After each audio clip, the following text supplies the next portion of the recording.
దుఃఖపడువారు ధన్యులు, వారు ఓదార్చబడతారు అనేది ఇప్పుడు మనం నేర్చుకోబోతున్నాం. యోబు విషయంలో మనం తీసుకున్నాం. యోబు మరి చాలా కష్టాలు పడ్డాడు. మరి బైబిల్ గ్రంథంలో కావచ్చు, మానవ రీతిగా యోబు లాంటి కష్టములు కూడా ఎవరు పడి ఉండలేదు. నాకున్న కష్టము మీకు ఉండకపోవచ్చు, మీకున్న కష్టము, ఆ పెయిన్, బాధ అనేది చెప్పుకోలేని పరిస్థితులు చాలా ఉంటాయి. కానీ యోబు లాంటి పరిస్థితి, యోబు లాంటి దుఃఖము, యోబు లాంటి మరి ఒంటరి స్థితి, యోబు లాంటి అనారోగ్యము, యోబు లాంటి ఆ పరిస్థితి మనకి ఎదురైతే మనం ఎన్నడూ కూడా తట్టుకోలేము. కానీ యోబు మరి ఓదార్చబడ్డాడు గనక, ఆ దుఃఖమును ఓదార్పుగా మార్చబడింది కనుక దేవుడు ఆ దుఃఖములో కూడా దేవుని మీద ఆధారపడ్డాడు. యోబు ఏమని ఆధారపడ్డాడంటే, మరి 1వ అధ్యాయంలో మనం చూస్తాము, యెహోవా ఇచ్చును యెహోవాయే తీసుకును అనే మాట. ఆ విశ్వాసమును బట్టి దేవుడు మరి కష్ట సమయంలో, దుఃఖ సమయంలో యోబు చేపట్టుకున్నాడు. ప్రియ దేవుని బిడ్డలారా, ఈ విషయమును మీరు గమనించండి.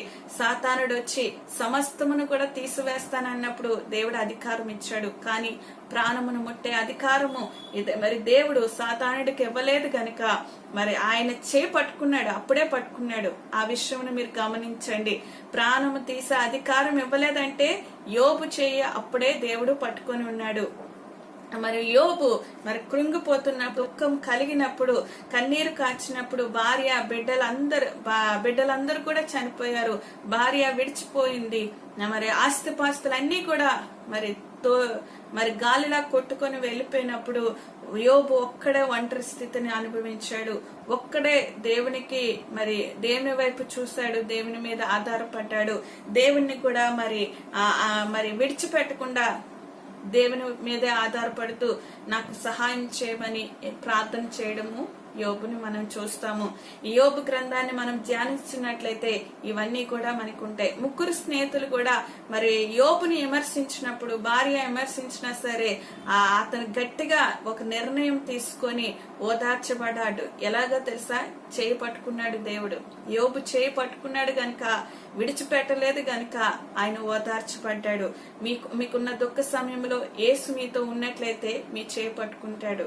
మీ చేయి పట్టుకుని దేవుడు నడిపిస్తాడు. ఎలాంటి ఓదార్పిస్తాడనేది యోబు గ్రంథాన్ని మనం ధ్యానం చేసుకున్నాము. యోబు మరి ఎలా ఓదార్చబడ్డాడు, దేవుడు ఏ విధంగా మరి ఓదార్పు అనేది అనుకరించాడు, ఈ రోజు మనము నేర్చుకోబోతున్నాం. మరి 5వ అధ్యాయము 18వ వచనమును మనము 18వ వచనాన్ని ధ్యానం చేసుకున్నట్లయితే, ఆయన గాయపరిచి గాయములు కట్టును, ఆయన గాయము చేయును, ఆయన చేతులే స్వస్థపరచును. 6 బాధల్లో నుండి ఆయన నిన్ను విడిపించును, 7 బాధలు కలిగినను నీకు ఏ కీడును తగలదు. దేవునికి మహిమ కలుగును గాక. ఆమేన్. మరి దేవుడు చెప్తున్న మాట, యోబు చెప్తున్న మాట ఏంటో తెలుసా? ఆయనే గాయపరిచి గాయములు కట్టును, ఆ గాయము చేయును, ఆయన చేతులే మనకి స్వస్థతనిస్తాయి. క్లియర్ గా చెప్తున్నాడు. 6 బాధల్లో నుండి ఆయన నిన్ను విడిపించును, 7 బాధలు కలిగిన నీకు ఏ కీడును తగలదు. నిజమే, మనకు వారముకు 6 రోజులు కదండి, 7 రోజులు ఉంటది. కానీ ఆదివారం సెలవు, పునరుద్ధానం అందు సెలవు కనుక పునరుద్ధానం గురించి తర్వాత చెప్తాను పాయింట్. 6 బాధలు మనకి కలిగిన అంటే ప్రతిరోజు కూడా ఏదో ఒక ప్రాబ్లము సాతాను నుండి వస్తుంది. ఏదో ఒక దుఃఖం అనేది మనకి కలగజేస్తూ ఉంటాడు. ఏదో ఒక మరి చిన్న విషయంలోనైనా మనకి అలజడి రేపుతూ ఉంటాడు. చిన్న విషయంలో కూడా మన ప్రయాణంలో కావచ్చు, మన ఇంట్లో కావచ్చు, ఒక గలిబిలి అనేది మనకి కలిగజేస్తాడు. ఒక దుఃఖము, రోజుకి ఒక దుఃఖం అనేది కూడా మనకి సాతాను నుండి కలుగజేస్తాడు. 6 బాధల్లో నుండి ఆయన మనల్ని ఇడిపిస్తాడు. వారమంతా కూడా దేవుడు మనల్ని ఇడిపిస్తానని దేవుడు వాగ్దానం చేస్తున్నాడు. ఆయనే గాయం చేయను, ఆయన చేతిలో మనకి స్వస్థతనిస్తాయని దేవుడు సెలవిస్తున్నాడు. నిజమే, ఒకవేళ మీరు అనారోగ్యంతో ఉన్నట్లయితే యోబును స్వస్థపరిచిన దేవుడు, యోబును బాగు చేసిన దేవుడు, యోబు చేయి పట్టుకున్న దేవుడు ఈ రోజు మీ చేయి కూడా దేవుడు పట్టుకొని ఉన్నాడండి. దేవుడే స్వస్థపరుస్తాడు. ఆయనే గాయం చేసిన ఆయన గాయ హస్తములే ఆయన చేస్తున్న ఆ యొక్క గాయపు చేతులతోనే మనకి స్వస్థత అనుగ్రహింపబడుతుంది. గనుక ఈ విషయమును మీరు గమనించండి. 7 బాధలు కలిగినను అనగా వారమునకు 7 బాధలు కలిగినను నీకు కీడు తగలదని దేవుడు సెలవిస్తున్నాడు. నిజమే, వారం అంతా కూడా మనకి ఏ బాధలు వచ్చినా, ఏ ఇబ్బందులు వచ్చినా, ఏ ఆటంకాలు వచ్చినా, ఏ కీడు వచ్చినా సరే మనకి తగలదు అని దేవుడు వాగ్దానం చేస్తున్నాడు. ఎంత నమ్మదగిన దేవుడండి. మనకు వారం అంతా కూడా దేవుడు మనకి సహాయం చేస్తున్నాడు. మనకున్న ప్రతి ఒక్క సమస్యను బట్టి, ప్రతి ఒక్క దుఃఖమును బట్టి, మనకున్న 7 రోజులలో కూడా మనకి కీడు తగలదని దేవుడు వాగ్దానం చేస్తున్నాడు. అందుకనే మనము ధన్యులము అని యేసు ప్రభు చెప్తున్నాడు. మనం ఓదారుస్తున్నాడు దేవుడు, మనల్ని ఓదారుస్తున్నాడు.